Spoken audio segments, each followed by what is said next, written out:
You can see the slides, right? Yes, sir. Yes, sir.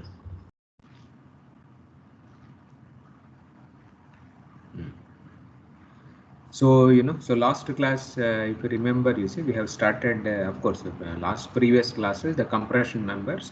So we have been discussing, what are the modes of failure and what formula, exactly our IS code uses. Okay. So like last class I told, so our IS code is based on this Perry-Robertson formula. So this is the most, the important formula, I say, our IS code, uses. So this formula is a standard formula. It is already Euro codes, British codes, many other international codes say. So this formula is widely used. Okay. So as already I told, so this formula is based on initially bent column. Okay. So if I have a column say, okay, so which is already some small bent is there, so you do the analytical derivation. Okay, so analytical derivation we do, and finally what one does is the most important step is, so we say that this column say, so the ultimate strength of this column is equated to the maximum stress. Whatever maximum stress is there in the column say, it is equated to the yield stress of the material to find out the load carrying capacity. That is the P, you see, the ultimate kind of a thing. So this is how the Robertson formula goes away. Okay. So and finally, of course, in the Robertson formula, what they do is to account for eccentricities in the load. See, the analytical derivation is only for the initial bent column, but in reality, you will have eccentricities, you have residual stresses and all other things. So this Perry-Robertson formula say, so there is some small empirical things has been included, like you see this alpha, the imperfection factor. So this imperfection factor not only governs the imperfections in the column, but it takes care about eccentricities and all other things. So this has been calibrated actually, and then they say, suppose if the length of the column is L say, okay, so L by 1000 is the imperfections approximately. They have done experiments and they have found out how many imperfections will be there, like that. So some 0.001 like that, you see, alpha times lambda comes into picture, and this alpha say is an imperfection factor which depends on all the we have seen in the last class. And then to account for the plateau say, because the stress strain curve, this load versus deformation, you see, so this is plateau. So the code introduces this 0.2 into the calculations, and finally you have to solve this quadratic equation. The second lowest root will give me as the this the ultimate buckling load itself. So this also we said, so this alpha, okay, so this is the imperfection factor. So in Eurocode also same thing is used, but Eurocode has one more, I think, A not, 5 curves are there, but our IS code said 4 curves are there. So in IS code, like last class I told you, it gives you the formula, this same expression only we use it, okay, or because the practicing engineers, the people may get confused actually with alphas, with these type of set of formulas, they may not be convenient. So practicing engineers, some diploma or undergraduate, whatever say, so they prefer simple design charts. Okay, so the code gives tables also. Okay, so you can find out from this chart also, or you can find out from table itself. So this is a definition of the imperfection. So A means imperfections are very less, but curve D, that means the maximum imperfections. And how these things have been classified as per experiments. Okay, so they have done a lot of experiments in Europe. So I sections, angle sections, and others they have done, and they have classified all the sections into this A, B, C, D type of classification. So for I sections, if it is rolled I section along, so you have two buckling axes. One is a major axis, and other one is, you see, the minor axis will be there. Two, it can buckle this way or it can buckle that way also. So major you have to use A curve, then B curve, so all the depending on the thickness say. So these tables have been prepared. And as already I told you, among all these tables say, the hollow sections, the tube actual, okay, if they are hot finished say, so they have very high value, because last time also I told you circular means equal radius of gyration, you see, they have. And why hollow sections will have a lot of why hollow sections are preferred. So what is the main advantage of these hollow sections? Now, what is the main idea why hollow sections are preferred? See, suppose if I see, see solid sections, say you can see this curve. So this rectangle is a solid actual, circular solid say. So buckling curve is C. But when it is a hollow section, say buckling curve is A kind of a thing. Okay. So now why hollow sections are preferred in steel for essentially for compression members? Nah. All the mass are kept at a distance in center of mass, so there is no wastage in terms of moment. Okay. No wastage. What is the advantage if mass is far away from the center, say? Nah. Higher moment of inertia. Higher moment of inertia. So higher moment of inertia means P is a pi square EI by L square. So P is directly proportional to this moment of inertia. So moment of inertia, if it is more, so obviously the buckling load will be higher actual. Okay. So this is an intelligent way. So if you are having a mass instead of going for a solid section, say like this, so you all the mass you convert into a hollow section where like this say, and this mass very thin. Okay, the weight may be same, this and this actually, the mass may be same, but if we can proportion the mass at a far away distance, say obviously moment of inertia increases, radius of gyration increases, moment of inertia increases, obviously the buckling load also increases. That is the idea actually. Okay, so these are the imperfection factors also, A, B, C, D, so D means you followed, right? Lot of imperfections are there. So these numbers, they reflect not only the crookedness, that is initial bent, they also take care eccentricity, because eccentricity is also once again you will have bending stresses only. Could be initial bent column also you have bending stresses. Okay, what other you have combination of this plus this itself. So that's why you see, so these numbers reflect all those residual stresses, everything say. So they have been incorporated in these alphas, and these are all empirical values, no theory that has come from, they have tested variety of the columns, and then these alphas have been based on those numbers itself. Okay. So this is a design chart or the design tables given in the IS code. So IS code gives for variety of yield strengths, 250, 300, because now we are getting steels, say, of very high, the yield strength and others. So you can use all those things. But for FI 250, that is for the mild steel, these are the curves. So the code gives stress reduction factor also, directly the design compressive stress. Very, very easy for calculations for practicing engineers.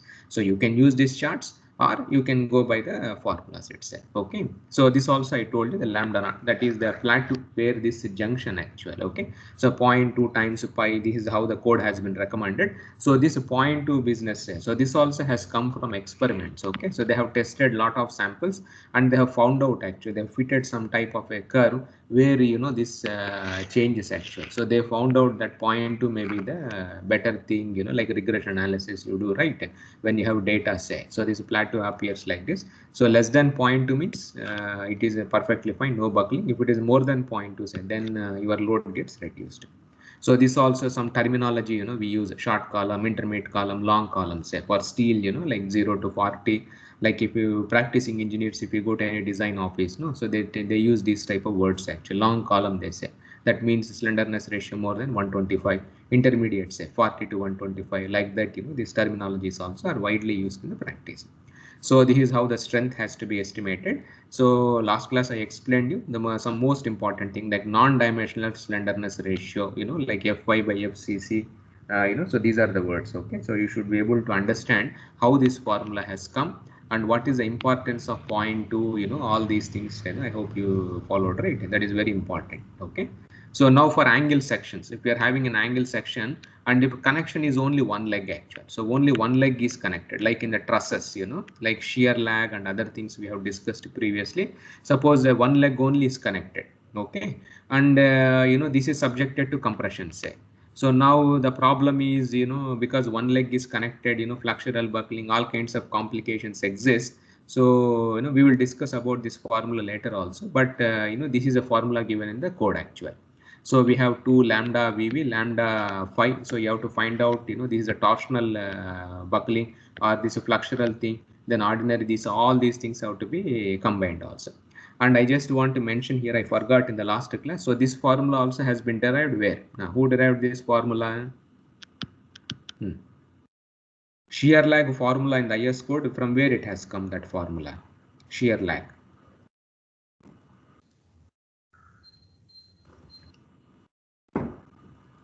So shear lag formula we discussed, right, for tension members, for angle sections.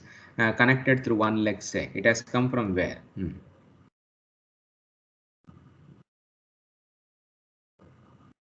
So in tension member, you remember that beta outstand, it has come from?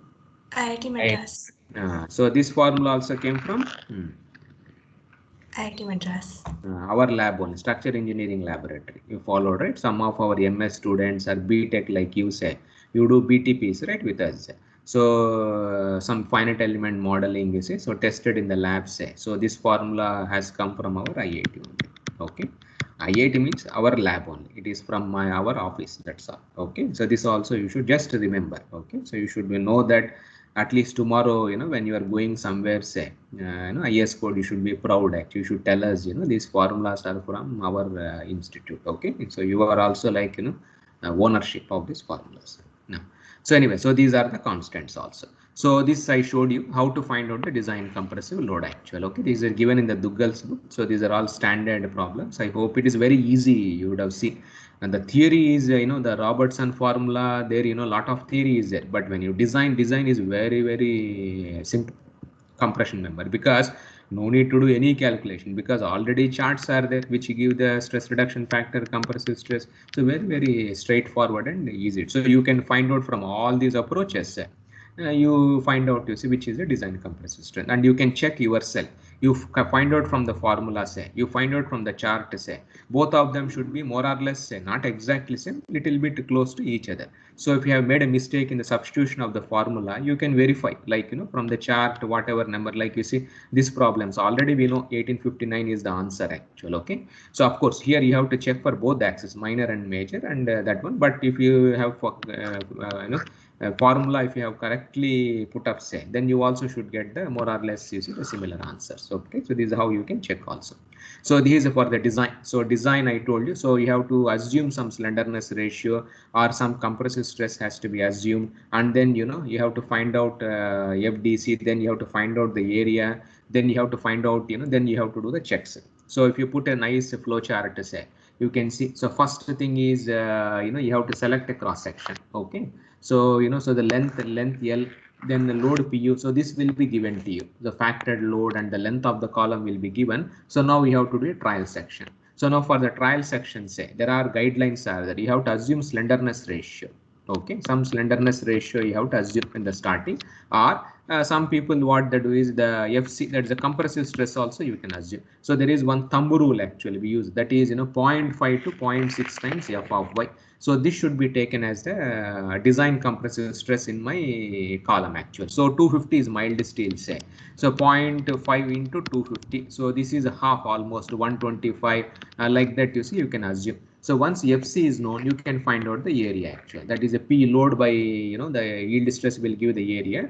Once you know the area, say, so you go back, you can calculate KL and other things also. Then you go back from the, table. So from the table, you select whatever section you like, some ISHB or whatever sections you want, and then you calculate KL, and then you verify KL by RX, KL by RY, whether it is satisfying the limits, and then you find out FCD from the table, and then you calculate P and D, and this the strength set should be more than the load actually. Okay, the design strength. If it is yes, it is fine. Otherwise, you have to go back once again in new section, and you have to do in a iterative fashion itself. So to start with, so one assumption is FC you can assume. So this is a guideline, some 0.5 to 0.6 times of Fy. So then you calculate. Sometimes people what they do is they assume the slenderness ratio also. So this is how. So if you want to design for selecting a trial section, so this is also a guideline. Suppose if you are doing a this double I section or single I sections, say. So thumb rule is, you can take slenderness ratio between 80 to 150. These are just thumb rules, If it is angle section, say, so the starting trial section, you can assume the slenderness. You can assume slenderness ratio, or you can assume the design compressive stress. Design compressive stress means 0.5 to 0.6 actually. Okay, these are all thumb rules. Okay, or if you're doing single channels, say, as 90 to 150. So these are the guide. Any number you take it, you do the design, and then you check it. If it doesn't satisfy, you go back and you revise your section itself. Okay, and these are the maximum slenderness ratios. Already I showed you. So for compression members, the maximum slenderness is 180. Anything less than more than 180 is not accepted actually as per the code. So 250, you know all these things itself. Now we will come back to lacing bars. Okay, so this for lacing bars 145 elements in built up sections 50. So like that, you see the code also recommends actual. Okay, so we will come back to that. So this is the guidelines. So now let us see this problem. Okay, so you have to design a column 3.5 meter long, say, subjected to factored load has been given, and both the ends are effectively restrained in a direction as well as in direction and position actually, which means it is a fixed the condition, and steel grade is also 410. So now you have to find out design the column actually. So now you have to decide. So now let us say that we will provide some I sections. Okay, so I section we will decide actually. So now my yield stress is, you see, 250 megapascals. Now, so now in I section, say, so for I sections, what is a buckling curve you have to use for I sections? Previous class we told you, right? So what is the buckling section you have to use? What is the buckling class for I sections? So if I select this one, and if I select this one, say, what is the buckling curve?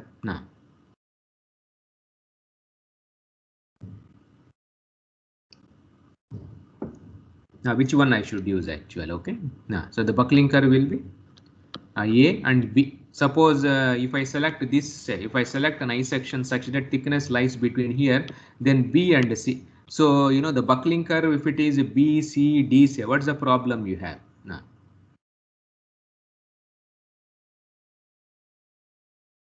Now, which one you choose in practice? So which buckling curves you want? Which your section set should satisfy which buckling curves? A, B, or C, or D, if you have given a chance.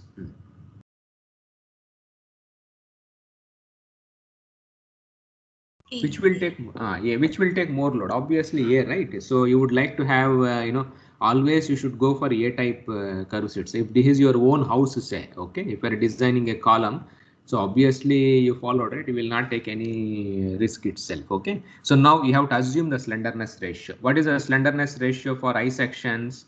For single I section, say, what is the choice you have? You can take any value from 80 to 150. 80 to 150, anything is fine. It is up to you. So now let us say I assume the effective slenderness ratio for this problem, say, as 90. Okay, so this is a guideline, some thumb rule. So 90, you can take with 100 also. Now for I sections, say, obviously we have seen Ry will be less than Rz, like one will be minor, one will be major axis itself. Okay, so now so generally what happens, like in the previous problem, say, so for a major axis, the design buckling curve will be A. Okay. For minor, say, it is B. We have already seen from that chart itself. So now for this slenderness ratio, for buckling curve B. Okay. So for buckling curve B. Yeah. So the design compressive stress you can easily find out actually. Okay, so that you can find out from this chart, or you can find out from that formula also. So this is a design chart. So now buckling curve B, my slenderness ratio is 90. Okay, so for 90, say, what is the buckling value? What is the design compressive stress? For buckling curve B, this is A. Anyway, A is for major axis. Minor axis it is reduction factor is 0.589. This is 134 actual. Okay, so this design compressive stress also okay, so this is also known to us. So the design compressive stress is so this is you see, so FDC say, so this is 134 Newton per mm square. Okay, so this is the value. So sometimes what they do in some textbooks say, they will not assume slenderness ratio. What is another guideline you have what is another guideline? If you are not able to, slenderness ratio is one way. You assume something, you do it. What is the other way? So instead of assuming slenderness ratio, so what is that you can assume?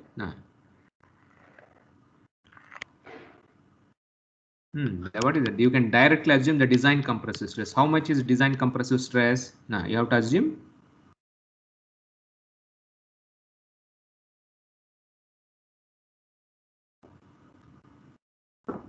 See this expression. What is assumption here? 0.5 to 0.6 times of Fy. Okay, now in this problem, say what is Fy? Fy is 250 megapascals. So another criteria is you can assume FDC. So you can start with slenderness ratio, or you can assume FDC also. So 0.5 to 0.6 times Fy. So this is also another guideline. So if you use this guideline, say, so the design compressive stress will be somewhere 125 to 0.6 times 250. So this also you can use actual, or you can go with this also. Okay, so anyway you can do it. So now the area you have to find out. So the load is 550 into 10 cube. So this is the load divided by design compressive stress 134. So this is what we have assumed. So this turns out to be 4104 mm square actually. So this is my area of the member required to for safety. So now so you have to go back to steel tables.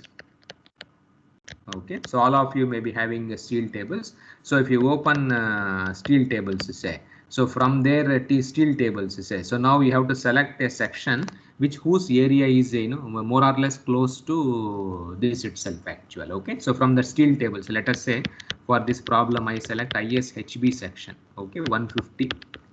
So this section, its weight is 339.4 Newton per meter. ISHB 150 we have taken. Okay, so you copy from the steel table. So area is 4408 mm square. So which is higher than 4104. Then RZ, that is the slenderness ratios. Major axis is 60.9 mm. Then minor axis is this is 33.5 mm.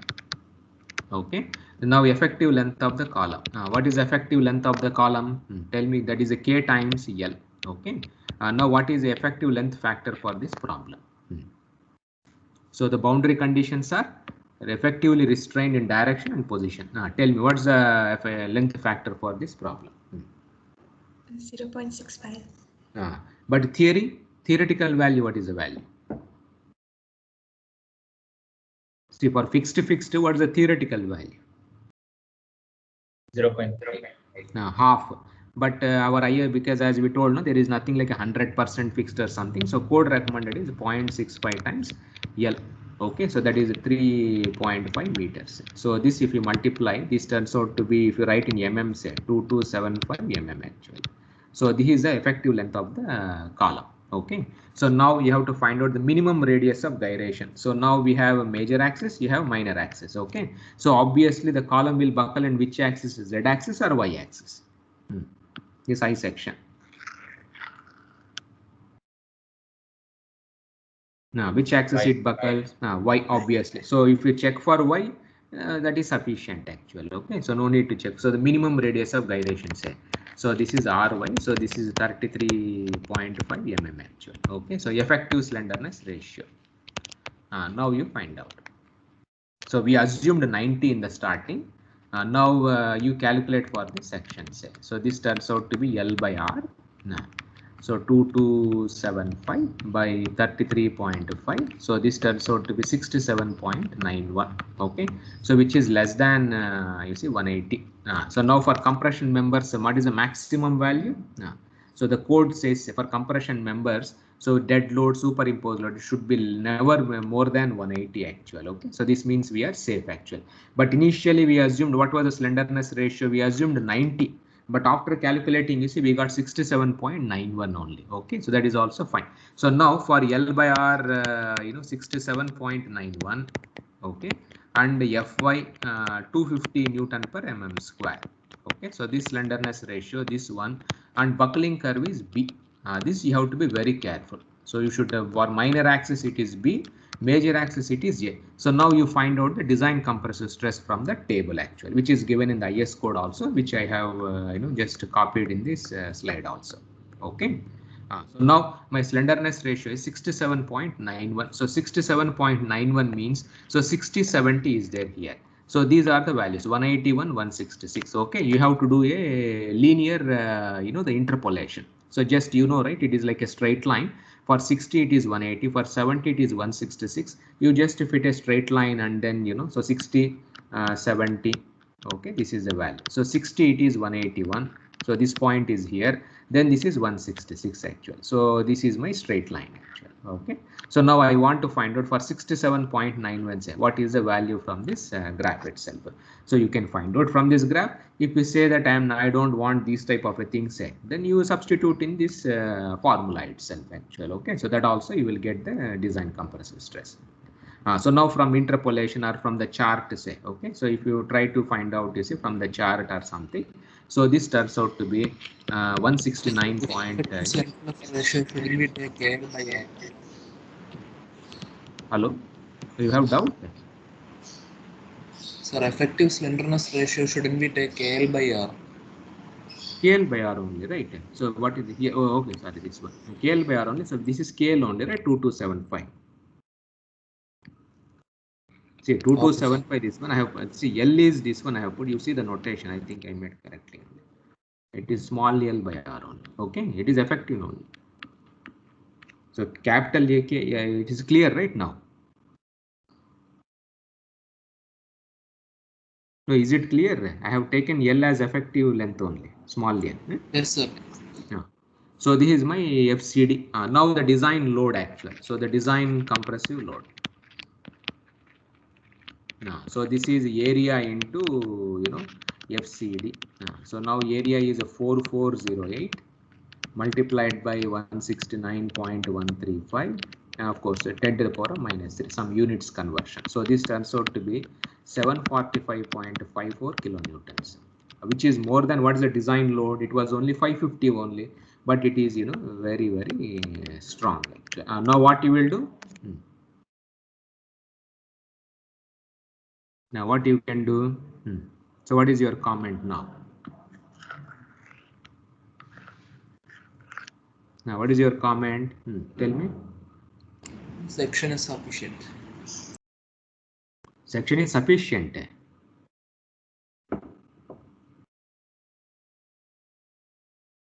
No, what I'm trying to, is it safe or unsafe? Safe.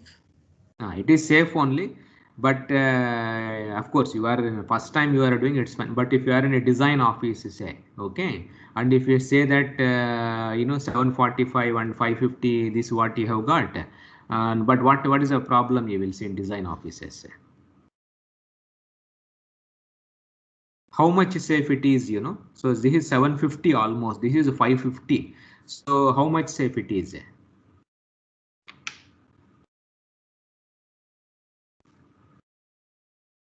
No, too much safe, or you know, see, 550 is the design load. See, generally, if we have 600 or 580, that itself is more than sufficient, right? So 750 means it is extremely high actually. It is like over safe, you know, generally the design offices, they say. It is a over safe kind of a thing. It may not be economical also, because the expense, you know, it goes away, you followed.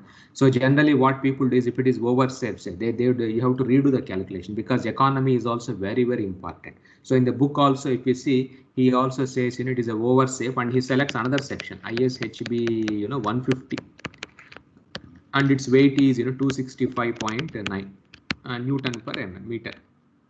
So you can try with, you know, this itself.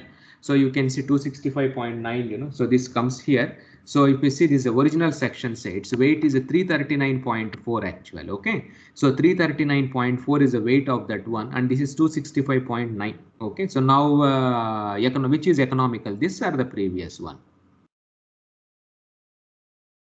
See, steel, how you know, the its price is based on its weight actually. Okay, so if your weight is more, say, you know, obviously the cost also will increase. Okay, so now, so this problem, say, so you can try with other sections also, and then you know, so he has done in the textbook itself. Okay, so this section he has done all the calculations, same this one, he gets 602 kilonewtons actually, the design this one. Okay, so now which is more than you know, your 550, you see the kilonewtons itself. So for this problem, say ISHB 150, so this 265.9 you know, Newton per meter itself may be, you see, the sufficient itself. Okay, so this way, so you may have to do, you know, all the calculations, like it should not be over safe, or it should not be under safe. Somewhere, you know, 550 the load, say 600 or 580 may be the best thing. Okay, so this is how, you know, we do the design. So now this is for the ordinary, you know, the columns actual. So then in steel structures, we also do this built up columns. So the idea is like this. Okay, so solid columns we have seen, that is I sections and others are all solid actually. But I told you initially which is the most efficient structure for compression. In the today's class also first we have seen. Okay, so which is the most efficient things in for buckling for compression member among all the sections? Solid or hollow? Hollow. Why? Because the mass has been placed. Maximum moment of inertia. Maximum moment of inertia. So the idea is like this here also for the built-up sections. Say so this is a very the important thing. So what they say is, suppose if I have an angle section or a channel sections, say its moment of inertia will be very small actually, although its weight may be less and it may be cheaper this itself. So what one does is you have to increase its moment of inertia, and its moment of inertia also along one axis it is small, other axis it is perfectly fine actually. So when you are having this type of a problem, say what one does is you take two sections, say you join them somewhere with lacings or whatever, this one you construct your own the built up column itself. So these are very widely used in practice. So design strength, say the concept is like this, it is a trick. So increases with a decrease in the slenderness ratio, the section should be proportion to have the largest radius of gyration itself, that is more moment of inertia itself. So this type of columns is say economy because their weight will be very less. So you are effectively using the mass itself. So this is what we call as built up columns, so this is what they use. So you can see two channel sections say, okay. So they have been connected like this. You can connect them back to back, or you can connect them like this also, or two I sections say. This also can be used as a column instead of going for a very high this one say. So you take small ones, you join them through this lacings and then this battens itself. Or you can see four angle sections. See, generally these angle sections are very poor in buckling. So when you do section classification also, most of them may be slender. But the intelligent way is to increase its moment of inertia say. So you join four angle sections through some type of a lacing or a batten, then their moment of inertia it will be extremely high, and they may be able to resist a large amount of load with less cost itself. Okay, so this is what you can see here, lacings we say. You can see in this figure. So when generally in many bridges you would have seen many places also like metro, if you go any metro station, steel say. So you will see, so you can see, so he has taken two sections. This is one channel section say. So they have joined through this lacings we say. So this type of things they do. Okay, lacing column they say. Then here also you can see in railway stations, wherever you go in railway stations or many places. So you will see these type of the columns itself. So you can see two things, they're joined by the single lacing or double lacing or something. You see, you can see these type of things, and this is what we call as the battens. So battens column, instead of going for lacing say like this and like this, so you join them at certain places actually through these type of battens basically. Okay, so like this, these plates are there, we say batten plates or something. So you can join them by these type of plates. So this is the nowadays trend, so this is the intelligent way. So angle sections are very poor, but you join them, you increase their moment of inertia by positioning such a way that its load carrying capacity also increases, and it will be more economical itself. Okay, so lacings and battens is it. So this is how the lacing column looks like. So you can see this is in if you see from the top view. So two channel sections say they have been connected through lacing like this. Okay, single lacing we say. This is what we call as double lacing. That means you have put this way, you have put this way also. Okay, so this is how we can put. So now here the most important thing is, so it has its moment of inertia say. Okay, so like this you will have the two axes here. So let us say this is YY and this is ZZ actually. Okay, so these are the axes. So now what happens here. Yeah. So radius of gyration in Y direction, if you see for a single channel say, it is something like this. Okay, so this is for a single channel section. It's the whatever major axis, minor axis is this much only. But now when you have joined them through lacing say, so this becomes a new the minor axis becomes here, and your RY, whichever is the lowest say, that automatically gets increased actually. So the spacing we choose such a way that this RY also becomes large, and it will be able to carry more moment of inertia, so more strength to the column. So single lacing you can do, double lacing you can do, you can go for a battened column also. Okay, so like you join them through plates, like here one battened plate, say intermediate battens. So these are all the battened plates. So this also you can do. So so the last one, say, so this so when you are doing lacing and other things also, the end ones, that is the top and the bottom, say, so we call them tie plate also. Okay, between battened plates, tie plates, these are some words they use. And this is how it looks, the battened single laced column. So the two channel angle section, two channels you take, you join them to this lacing kind of a thing, and the top and bottom you have to use a tie plate actually. And sometimes this is also nowadays used perforated plates. You would have seen this thing also, perforated plates they say. Okay, lacing, battens, perforated plates also are widely used in the design now. So this is what you say, single lacing. So 3D pictures I'm showing you, like you see, face-to-face connection. So these two channels you say, they are like this. Okay, so this also you can use, or back-to-back also. So each of them will have their own the advantages. Okay, so which is the best, you can calculate and we can find out their capacities also. So single lacing here, then this is a battened column. You can see no lacing. Only thing is you have joined them by plates, end batten or tie plates, or these type of battens. Now when you're having this lacing, say, so you can see lacing also. You can see here 4 angles he has taken, one angle section, one angle section, one angle section. So 4 angles are there. So both the sides, say, you join all of them by lacing section, such that its moment of inertia increases. And obviously, the slenderness ratio increases, and the design load carrying capacity will be higher actually. So this is what they say. You can have lacing, non-intersecting. This is intersecting lacing actually. There is you are having a same bolt. You are joining both the lacings you followed, right? Intersecting. This also you can do. This also you can do. Non-intersecting also. Then so when you are doing lacings on both the sides, say, like this side also you have done the lacing. Other side also you have to do the lacing actually. Okay, so when you do the lacing, say, so this is one lacing here on one side, other side, say, so it should be like a mirror image actually. You followed? Other side also it should be a mirror image. Okay, so you should not see other side is shown in a dotted line here. So other side you are having like this. This side if you are having like this, say, what will happen? See, one side is like this, the lacing.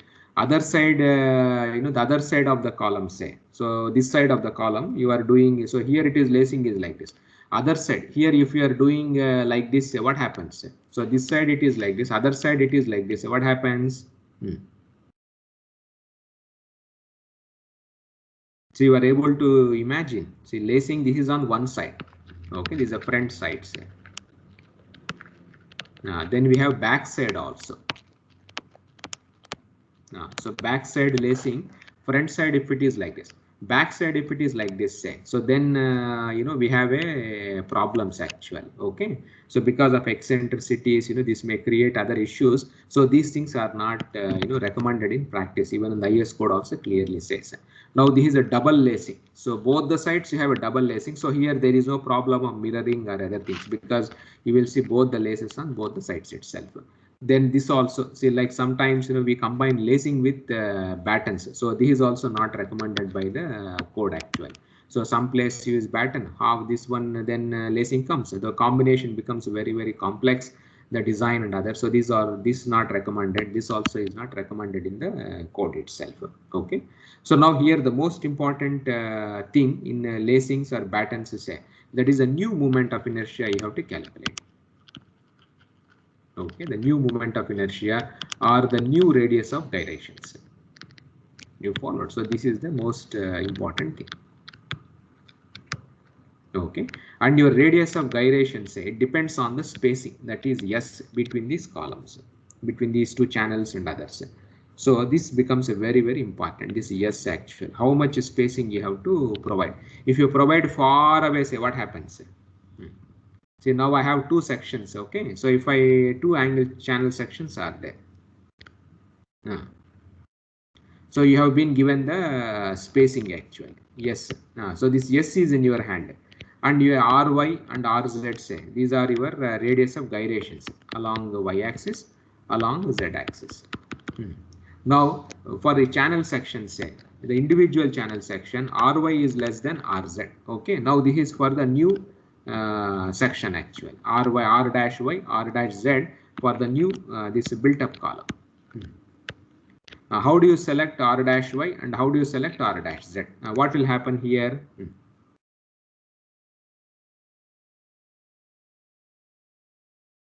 Radius of gyration, what happens to the new radius of gyration? You have taken two sections. Now, what happens to radius of gyration in Z direction? So this is my major axis. Now what happens to RZ? R dash Z actually. Now RZ remains the same. Now R dash Z remains the same. Excellent. What will happen to R dash Y? R dash Y has increased. It is increased. Now the question comes is how much you can increase. Suppose if spacing is more, say, what happens to R dash Y? If I put more spacing, what happens? Increases.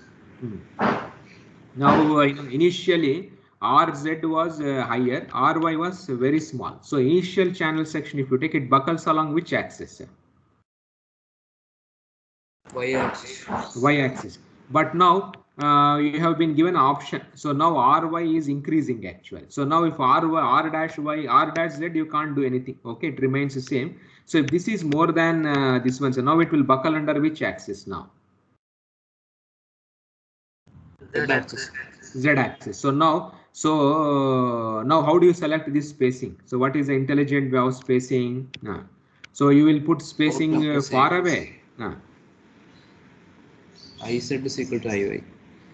So that is the advantage, because if you increase R dash Y, say there is no point actually, because it will buckle along Z axis, and Z axis you can't do anything. So the guideline here is such that you select a condition that moment of inertia is same in both the directions, or of course RZ should be more or less same as RYY. So this is the criteria. So if you equate it for I sections, you can find out the spacing using like this actually.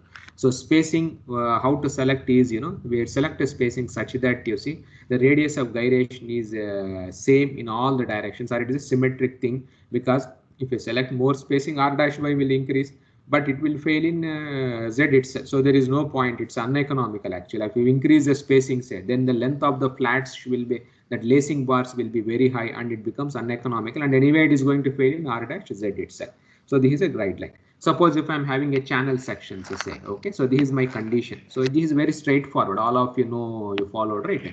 You can easily calculate actually. So moment of inertia, so you just equate, and this is the spacing, face to face like this, back to back, say. So this is the spacing. Now if it is an angle section, say, so this is the these are the equations. Just it's a very straightforward thing. You equate both the moment of inertia and you find out our spacing itself. Okay. Now now if you see the failure modes, say, of a lattice, this type of columns, so you will see there are several modes of failures are there. One is failure of the column as a whole, that is the whole thing gets buckled in one go, like ordinary the flexural buckling. Now sometimes what happens is, because you have joined them by this bars or battens or whatever, the portion which you have joined, say, this may this small you follow, right? The local buckling also you may see, you followed. So the local buckling of the main component. Okay, so this also you may see between these places itself because of slenderness or other problems. And of course the lacing failures. So the lacing itself fails by buckling, or maybe a shear or whatever. So this also sometimes a lacing failure also will be there. Then you can also have distortion also. Like you see, you can see here, initially the everything was perfect actually. It was straight, like this it was. Okay, perfect rectangle kind of a thing, but now because of you have not oriented properly or whatever, say, so this type of distortion also happens actually. Shear this also happens. So these are the failure modes which they have observed in practice, okay, by testing lot of columns, say. So these are the failure modes. So if you want to design this column, say, so you have to avoid all these the failures itself. So now here, the design steps, there are no formulas, there is nothing. So everything is same as the previous compression member only, but there are some thorough guidelines have been given, what should be the orientation of this one. But all these things have come from experiments, okay, the design steps. So there is no, like formulas or whatever, for this lacing columns. So this the first thing is, the general requirement. So main components here, radius of gyration about the axis not less than the radius of gyration about the axis parallel to the plane of the lacing. That's what we told. Ry should be more or less, this one. And the best thing is you select both of them to be same itself. Now, and as far as the practicable, say the lacing system should be uniform. Okay, so this also uniform we have to do. If there is a non-uniformity, say, then that will give rise to extra torsion or distortion. Something may happen also. Now, whenever you are having a laced column, say, should be provided with tie plates at the end of the lacing system and at the points where lacings are interrupted, kind of a thing. So this is what we said. Okay, so whenever you are doing a lacing, say, you have to put tie plates at the top as well as at the bottom. Okay, and wherever you are interrupting, say, tooth or something, you may have to do this one. So this is also very important. Okay, and the single laced system, say, it should be symmetrical. So what is the difference between tie plate and batten? Both are same. The design of a tie plate is same as batten. Tie plate, only the word says is the end plates, say, that is the top and bottom we call as a tie plates. In between plates we call as a batten plate only. Okay, sir. So tie plate you design is same as batten only, no difference between, only the terminology is different. Practice, tie plate means which are at the front and the bottom, top and bottom of the column, that's all. But design is exactly same as battens only, no difference between those two. And now the single laced, say, the lacing should be symmetrical on two opposite faces of the main components being laced together to avoid torsion. So this is what I told you. So, suppose face A, this is a face A, okay, this side. If you have done lacing like this, say, in a face B also the lacing should be like this actually. So now what happens if you just imagine, so A type it is, say, B is like this, say. So if you are face A, it is something like a mirror image. This is what the code says. Suppose on face B, say, you have done lacing like this actually. Okay, now it is like this. You have done lacing like this, say. So then this side it is like this, that side it is like this, say. That will gives rise to torsion. So you have to maintain the symmetry. So it should be like a mirror image kind of a thing. Now this is also, of course, for double laced system, it is very easy anyway. Both the sides, you are putting this way, so it doesn't, it's very easy actually. Okay, how to do the thing. So this is given in IS 800. Okay, the code is clearly the guideline. So this is the most important guidelines in the lacing columns. Now the design steps are like this actually. So same as other columns. So you have to assume some slenderness ratio, and here slenderness ratio is very, very complex. Slenderness ratio for other columns you can find out, these are built up columns, so their slenderness ratio will be, it's very difficult. So what people do is, anyway, the yield strengths of the steel, say, so this is a guideline like 0.5 to 0.6 I told you, right, of Fy. So this you can use it here. So so this is how we assume 125 to 175 megapascal. You have to assume the design compressive strength. So FDC you have to assume. So once the compressive stress, say, the load anyway, so you will get some cross-sectional area actually. Okay, so this area you obtain. Now you go to steel tables, say. So you have to select, 2 channels or 4 angles or 2 I sections, whatever you want to do. So these are 2 channel sections. If you are selecting, say, the sum of these area should be same as this itself. Actually, half, you make it half, and you select the channel sections. If I take add the areas, it should be, same as a cross sectional area, more than this number itself. Now, so once you have selected your channel sections, say ISMC, 250 or 150 or whatever, if you have selected, now you have to do the spacing actually. What should be the spacing between these channel sections? How do you select the spacing? What's the guideline? Ry is equal to Rz. Excellent. Ry should be same as Rz actually. So this is a guideline. Now the effective length has to be estimated here. Now generally, you have, of course, K, if it is a fixed 0.65, all those details. So you find out in this format, say. But generally for the laced column, the slenderness ratio is, increased actually for compared to a solid column. it is 1.05 times KL by R, this one. So you find out slenderness ratio, you multiply by 1.05 say. So this is an extra you have to multiply actually for a laced column. Okay, so we are increasing the slenderness ratio because see which column will have more strength, the solid column or laced column? Moment of inertia is fine here, but shear deformations you followed, right? Other things comes said, so then this column will be problem. So you can see here the shear deformation say, so then this lacing column say it will have a problem say. So that's why you see they increase this slenderness the ratio by 5% or whatever. So that's why you see 1.05 times is the slenderness ratio of this laced column actually. Okay, so this has come from the experiments. So now you know the slenderness ratio, you know the you go back to the table, so you find out your FCD, that is a design compressive stress from the table, and then you check the capacity whether A into FCD is greater than PU or not actually. If it is fine, then your things are all fine. Now once this check has been passed, say, now you have to design the lacings basically. So lacings, so 40 to 70 degrees is the angle, then so we have that slenderness ratio, the spacing of the lacing bars. So there are all the guidelines has been given in the code, like A should not be greater than 50.7 times the slenderness ratio of the member. So the code suggests all these numbers itself. So then how much the lacings say? So lacings are not, suppose they will not carry any load. The job of lacing and batten is just to hold these two members in a proper position actually. Okay, so we don't design them for the loads itself. So code says the shear force, they have to design 2.5% of the axial force in the column. So this is a guideline given by the code.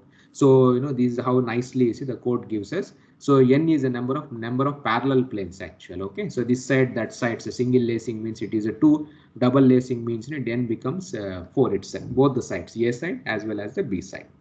So once that is found out, so the lacing bars also you have to find out width of the bar, thickness of the bar actually.